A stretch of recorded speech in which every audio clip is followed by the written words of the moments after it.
Gastgeber dieser Veranstaltung hier. Was sagst du zu diesjährigen? Also ich würde sagen, ist sehr gelungen, ist relativ voll. Das Wetter tut natürlich auch das Nötige dazu. Und ja, was will man eigentlich mehr? Ne? Gutes Flair, viele coole Custom-Kisten hier in aller Regionen, vom Mustang bis über den Hot Rod bis zum Pickup. Ja. Also zum Gucken, zum bisschen durchschlendern und Bierchen trinken, Burger essen, perfekt. Ja, perfekte Veranstaltung hier. Dankeschön, Andreas. Gerne. Okay, wir stehen jetzt hier mit dem Jacek. Jacek ist der Organisator dieser Veranstaltung. Zusammen mit dem Jan Meininghaus machst du das, ne? Jetzt im 10. Jahr. Was ist dieses Jahr anders? Dieses Jahr anders ist eigentlich, dass wir nach 3 Jahren Pause wieder zurück sind und alle irgendwie Bock haben, wieder sich zu sehen. Und ansonsten haben wir gar nicht viel verändert, weil es ja schon von Anfang an ein Rezept war und das hat immer funktioniert, es war immer voll, so wie heute halt auch. Deswegen ist eigentlich immer, wir haben ein paar Händler da, 16 Stück, Künstler und US-Cars, alte Motorräder und halt Thunderbike hat die Türen offen. Ne? Ja, so sieht's aus.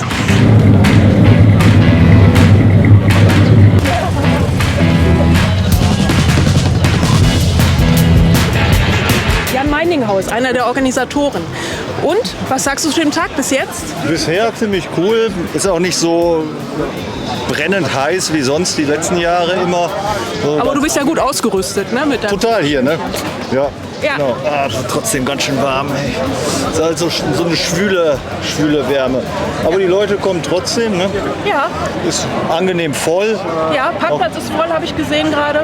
Coole Autos auch da. Ja. Gute Bikes. Die Aussteller sind auch wieder erste Sahne. Ist irgendwie, glaube ich, für den Familienausflug und so und auch für ein Wochenendtour mit dem Bike echt ein ganz gutes Ziel wieder geworden. Zeig mal was von deiner aktuellen Kollektion. Ich habe gesehen, da ist irgendwas mit too young. Sag du lieber.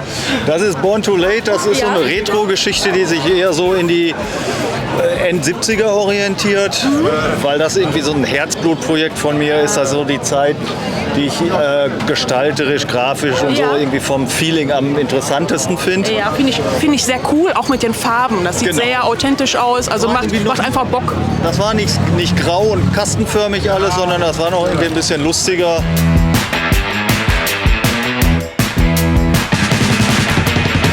Shaki, dürfen wir dich stören? Ja, klar. Hi. Ja, wir wollen natürlich von dir wissen, also wir kennen dich ja schon sehr lange, du bist ja quasi auch so ein Urgestein in dieser Szenerie hier, ne? Was machst du heute hier? Ich sehe gerade, du hast einen Helm. Was wird es? Das ist ein Logo, was schon auf dem Tank von dem Besitzer des Helms schon ist und das setze ich hier auf dem Helm auch nochmal um. Und ich sehe gerade, du machst das wirklich alles per Hand. Du sitzt da ganz entspannt auf deinem Stühlchen, hier mitten in der Menge. Die Autos fahren vorbei, die Motorräder fahren vorbei, ordentliche Geräuschkulisse. Das stört dich gar nicht? Nee, das schalte ich irgendwie aus. Dann bin ich so vertieft in meiner Arbeit und ja, das kann ich irgendwie gut. Ja. Und wie nennt sich das, was du da machst? Das ist eigentlich so klassische Schillermalerei. Also gehören natürlich Linierung und Pinstripes auch dazu, aber ja, das traditionelle Schildermalen eigentlich so im Grunde. Und das geht natürlich auf dem Helm, auf dem Tank und überall drauf. Oder auf eine Lederjacke oder so. Ne? Genau. Ah, cool, du machst das auch auf Lederjacken. Genau. Wenn ich jetzt also meinen Namen oder meine Firma auf dem Rücken tragen möchte, dann kann ich mit meiner Jacke zu dir kommen Genau. und du machst mir das da per Hand als Genau. Unikat. Genau, richtig. Ich kann ein Logo übertragen oder halt auch individuell irgendwas umsetzen. Also ja. Ja, das hört sich ja wirklich interessant an. Was ist mit den Farben? Muss ich da irgendwas beachten? Also kommt da ein besonderer Schutz nochmal drüber? Oder? Das braucht eigentlich nicht. Wie gesagt, das ist derselbe Lack, die ja, bei Schillermalern immer noch verwendet wird halt. Das ist ja auch ein Handwerk, was in England und den USA nie ausgestorben ist. Insofern gibt es da auch immer noch die Lacke und die halten wirklich überall drauf, fast überall drauf, sind luftgetrocknet und sind eigentlich lange haltbar. Ne? Das sieht man ja auch im USA und England viel an alten Schildern, die seit 40 Jahren da hängen. Ah, okay. Wenn ich mir was von dir machen lassen möchte, wo finde ich dich? In Wuppertal. Genau. Und du hast eine Website. Bei Instagram und Facebook bin ich. Genau. Und da muss ich suchen nach Sharky Science. Sharky Science. Dankeschön, Sharky. Viel Erfolg noch, viel Spaß hier.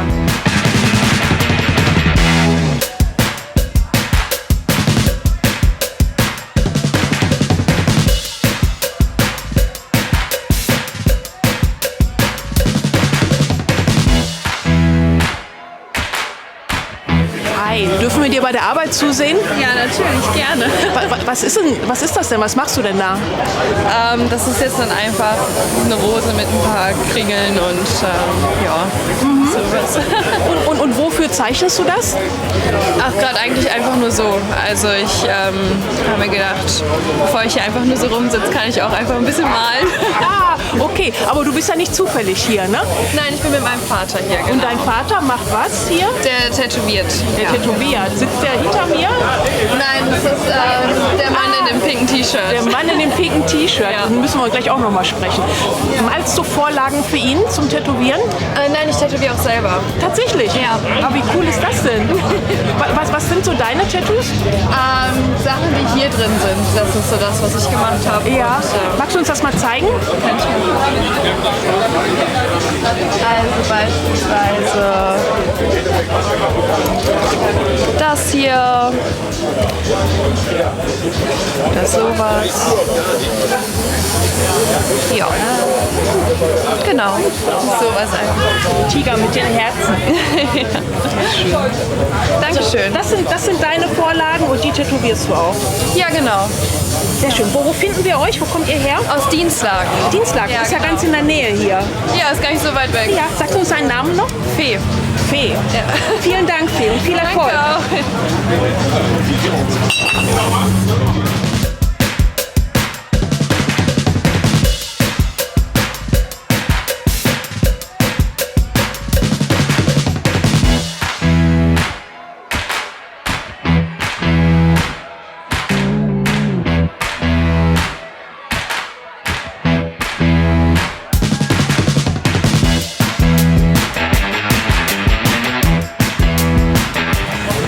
Das ist der Papa von der Fee, habe ich gehört. Und der ist Tätowierer. Ich bin der Andi, genau. Der Andi.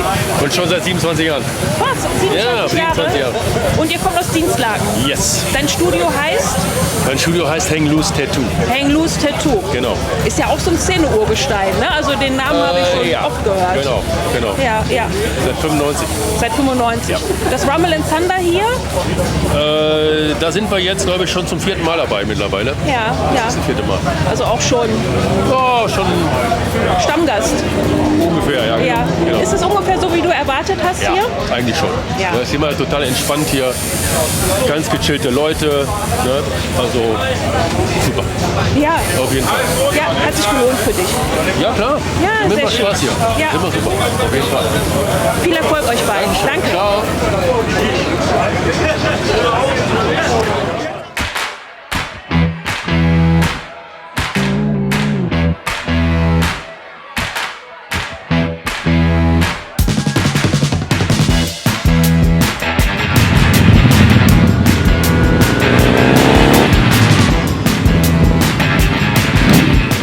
Hi. Hi. Du machst ja etwas, was wir noch nicht so oft gesehen haben. Ja. Handschuhe mit Mit Tätowierung. Also das ist tatsächlich richtig tätowiert, wie menschliche Haut tätowiert wird. Und es war so eine Idee im Lockdown. Ich bin Tätowierer vom Beruf. Ah, wo kommst du her? Ich komme aus Bochum und wir waren ja gezwungen, in etwa 7 Monate unsere Geschäfte zu schließen, konnten unserer Arbeit nicht nachgehen. Und da ist diese Idee entstanden, weil ich selber diese Handschuhe schon seit langem benutze. Und als Tätowierer will man halt immer alles personalisieren und irgendwo was drauf haben. Verstehe. Das habe Ja. ich dann erstmal an meinen Handschuhen ausprobiert und habe im Freundeskreis großen Zuspruch gefunden und habe mir gedacht, das probierst du einfach so als Ja. Geschäft. als Geschäftsidee zu erweitern. Ja. Also diese Handschuhe, haben die einen bestimmten Namen? Ja, das sind Moto Stuka Handschuhe, die macht der Rob in Texas. Das sind alles handgefertigte Handschuhe, also keine Massenproduktion in Pakistan oder so, sondern das ist wirkliche Handarbeit. Hat auch immer eine relativ lange Lieferzeit auf seine Produkte, weil er das halt auch als Kleinbetrieb macht. Sind aber qualitativ wirklich sehr hochwertig. Ne? Es ist sehr festes Rindsleder, was sich zum Tätowieren gut eignet und für den Gebrauch halt auch eine nachhaltige Geschichte ist. Ne? Die schmeißt man eben nicht nach einer Saison weg, sondern die hat man im Prinzip sein Leben lang. Verstehe. Wahrscheinlich bekommen die dann nochmal ein spezielles Leben durch die Patina, die das Leder anziehen. Ganz genau, ganz genau. Verstehe. Also sein Basisprodukt ist halt schon so, dass er die anfangs sehr hellen Handschuhe mit einem bestimmten Wachs behandelt, die dann nochmal in den Ofen hängt, sodass die dann halt schon diese unterschiedlichen Einfärbungen bekommen und schon etwas benutzt aussehen. Das macht das Ganze ja schon etwas interessanter als einen ganz blanken Handschuh, der so ganz hell ist. Und dann aber durch Benutzung werden die halt noch etwas dunkler und pflegeartig. Okay. Heißt das, du tätowierst jetzt gar nicht mehr auf Menschenhaut? Doch, das ist nach wie vor mein Hauptstandbein. Ja. Das ist halt so zusätzlich, auch als Entspannung, so, da kann ich mich verwirklichen und es macht Spaß und ich habe halt gutes Feedback von den Leuten. Okay, Tätowierstudio in Bochum? Ja. Was muss ich suchen? Wie ist dein Name? Sacred Art, Electric Tattooing in Bochum. Ja, alles klar. Vielen Dank und Sehr viel gerne. Erfolg hier. Danke.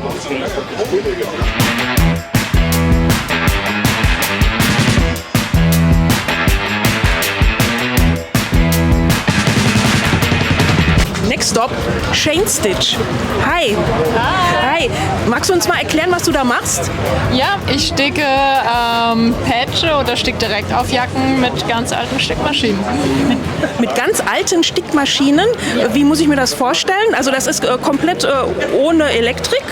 Wenn wir jetzt unter den Tisch gucken würden wir sehen, dass du... Da haben wir einen neuen Motor, aber die Maschinen sind teilweise aus den 50ern. Ich habe aber auch welche, die sind so aus 1890, so um den Dreh. Und die werden eben mit einer Kurbel unterm Tisch gesteuert und es ist alles Handarbeit. Das sieht wirklich sehr, sehr cool aus. Erklär uns doch nochmal, wie es funktioniert. Ich sehe da ein Papier, ich kenne es von Tätowierungen, ne, dass man erstmal auf dem Papier was malt. Erklär du mal. Genau, man zeichnet quasi das Motiv vor und dann geht es eigentlich auch schon los mit dem Sticken. Das heißt, man legt erst die Outlines an und dann füllt man mit ganz vielen Kreisen die Fläche und am Ende reißt man das Papier aus und hat ein fertiges Motiv. Coole Sache. Coole Sache. Magst du uns mal sowas, ich sehe gerade eine Jacke. Also sowas macht ihr auch? Genau, ja. Zeig ruhig mal. Genau, das ist dann was Aufwendigeres, eben mit ganz vielen Schattierungen und sowas geht auch. Also sowohl kleine Geflechten als auch eben groß aufwendig. Sieht echt klasse aus. Dankeschön. Sag uns noch deinen Namen und wo du herkommst. Ich bin Lovebass, beziehungsweise Katrin und ich bin von der Schwäbischen Alb. Deine Internetseite? Lovebass.cc. Lovebass.cc. Dankeschön. Ciao.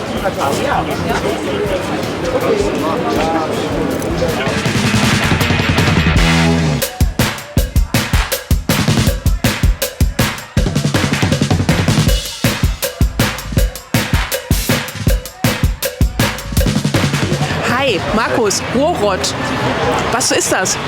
Ja, wir verkaufen halt Custom Culture, Hot Rod, Klamotten, Magazine aus Amerika und ja, eigentlich weltweit. Das heißt, wenn ich Lesestoff brauche über unser Lieblingsthema hier, dann bin ich bei dir richtig. Für uns genau richtig, genau. Ja. Ja. Was beinhaltet das? Ich sehe hier an deinem Stand T-Shirts, ich sehe Bücher. Magazine, Metal Flakes, Redfink und Mooneye Stuff halt. Wir sind Mooneyes Händler, offizieller Mooneyes Händler für Deutschland und ja. Und gerade hier bei den Shirts, da sehe ich Motive.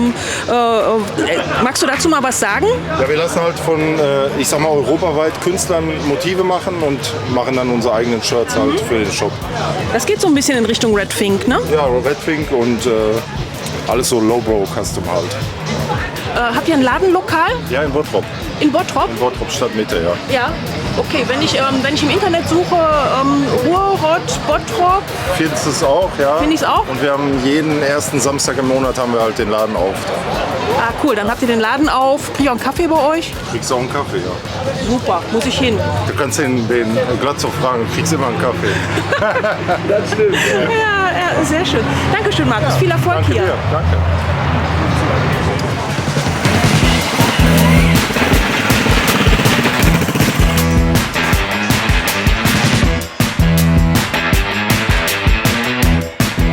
Chico, hi. Du weißt, was jetzt kommt? Wir wollen natürlich wissen, wie es dir geht. Wir haben uns lange nicht gesehen. Wir hatten eine längere Pause. Ne? Erzähl mal, was geht gerade ab bei dir? Soweit alles gut, viel Arbeit wie immer, viel zu tun und ich kämpfe mich durch. Du kämpfst dich durch. Zack, woran kämpfst du denn gerade? Aktuell an diesem Projekt hier. Sorry? Aktuell an dem Projekt ein paar Linien, Pinstripes, eine Schrift drauf. Ja. Genau, habe schon einige Sachen heute gemacht und Du machst hier live was, oder? mache live vor Ort, pinsel ich an, was mir in die Quere kommt. Ja, sehr schön, sehr schön. Das Interesse ist wahrscheinlich wie immer groß. Alle wollen diesen Chico mal sehen. Meistens sieht man nur deine Arbeit. Ne? Ja, und so sieht Chico aus. Genau, Ja, Chico, wo kommst du her? aus Pforzheim. Aus Pforzheim. Und wenn ich jetzt was von dir gemacht haben möchte, kann ich dir auch alles per Post schicken, ne? Natürlich, E-Mail schreiben, Bilder schicken Ja, und super. dann alles per Post, gar Ja. kein Problem. Ja, alles klar. Viel Erfolg noch heute. Macht's gut.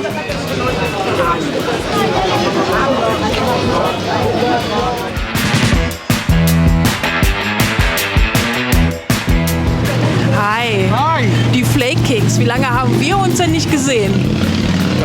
3 Jahre, 4 Jahre her. KKF war das letzte Mal. Ja, Custom Culture, ne? Ja. Das sind nämlich genau die Veranstaltungen, wo man dich und wo man die Flake Kings auch immer sieht, ne? Ja. Das heißt, Rumblers, hier die Veranstaltung, Ja. Rumble in Thunder, Auch jedes Jahr. jedes Ja, Jahr. jedes Jahr. Ja. Wie oft bist du hier gewesen?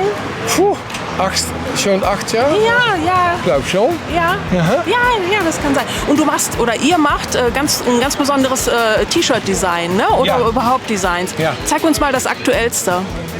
Das ist der ganz simpel und einfach Flakings and motorcycles. Backprint. Front the wheel. Ja. That's it. Fits to all. Fits to all, yeah. To all. And they're all limited. Ja. So we only make 50 of them. And when it's up, it's up. That's it. Limited. Yes. Ihr kommt aus Eindhoven. Eindhoven, ja. Ja, nicht so weit von hier, ne? Kein Weg, wenn man zu euch möchte und was holen möchte. Naja, man kann jedes Mal Ja. E-Mail uns und dann kommt vorbei. Ist kein Problem. Ja, und Versand macht ihr natürlich auch. Ne? Auch immer, ja. Was mir besonders gut gefällt, ist das Forever Two Wheels. Zeigst du uns das nochmal? Was, dass ich tätowiere? Nein! Nein. Nein, ich meine dein T-Shirt. Forever Two Wheels. Ah, ja. Ja. Hältst du es nochmal hoch? Den gefällt's dir? Ja, das ist mein Lieblingsmotiv von euch. Hast du schon eins? Gibt's doch nur für Jungs. Nein? Nein. Sehr schön. Cool. Und wir machen alles selber. Ich weiß, ihr macht den Siebdruck. Ist das Siebdruck? Nein, Siebdruck nicht. Nein. Siebdruck machen wir nicht selber. Nur alle Designs. Ja, das Design macht ihr Ja, selbst. alle Entwürfe und Designs sind alles. Ja. So, Ja. Flakings, guys. That's it. The hot shit from The hot shit. Eindhoven. You gotta go, man. Thank you. Thank you.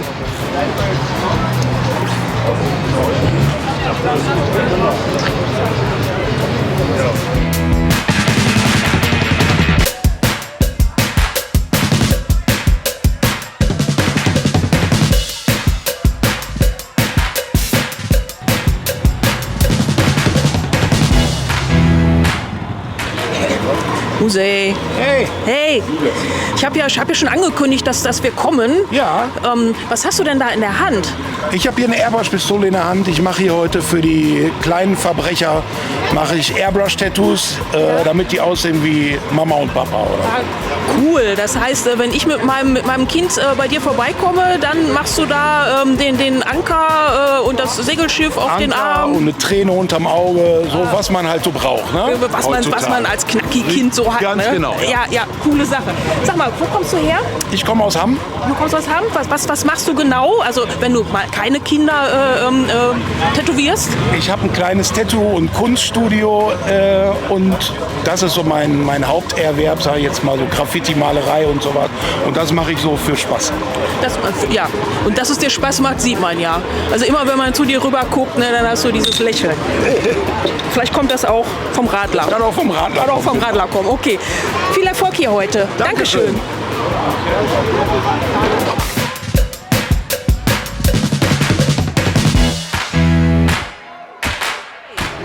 Kim Bergerford, ich habe dich gerade hier durch die Menge fahren sehen mit deinem Moped. Wie war das? Ja, mega. Also so ein geiles, frisches Event hier, so bunt, und wir laufen ja hier die ganze Zeit rum und organisieren alles, aber einmal hier durchfahren müssen wir machen, auf jeden Fall. Ein bisschen Farbe müssen wir auch hier reinbringen. Genau, das ist ja schon ein ganz schöner Hingucker, ne, dein Motorrad. Ja. Und also ich habe beobachtet, dass die Leute da auch sehr drauf abfahren. Da hast du wirklich was richtig Geiles gebaut. Und das ist auch genau passend, um das hier zu präsentieren. Ne? Deswegen musst du die auch raus. Ich hätte die zwar auch heute Morgen hier rausschieben können, aber ein bisschen Aufmerksamkeit braucht sie schon. Ja, und das Ohr fährt ja mit, bekanntlich. Genau. Ne? Ja, was sagst du zu dem Event hier? Das Rumble and Thunder findet jetzt zum 8. Mal statt. Also ich freue mich natürlich auf jedes Event hier, aber Rumble and Thunder ist halt einfach was Besonderes. Ich selber besuche wenig USK-Treffen und dementsprechend ist das so krass, das hier mal live zu sehen auf unserem Hof hier. Also die Leute sind cool, alle sind total relaxed. Schon ein Mega-Event. Also jeder, der noch nicht hier war, sollte auf jeden Fall mal hier hinkommen, egal ob er was damit zu tun hat oder nicht. Ja, alles klar. Also merken wir uns doch das Rumble nächste Jahr. Ja, 21.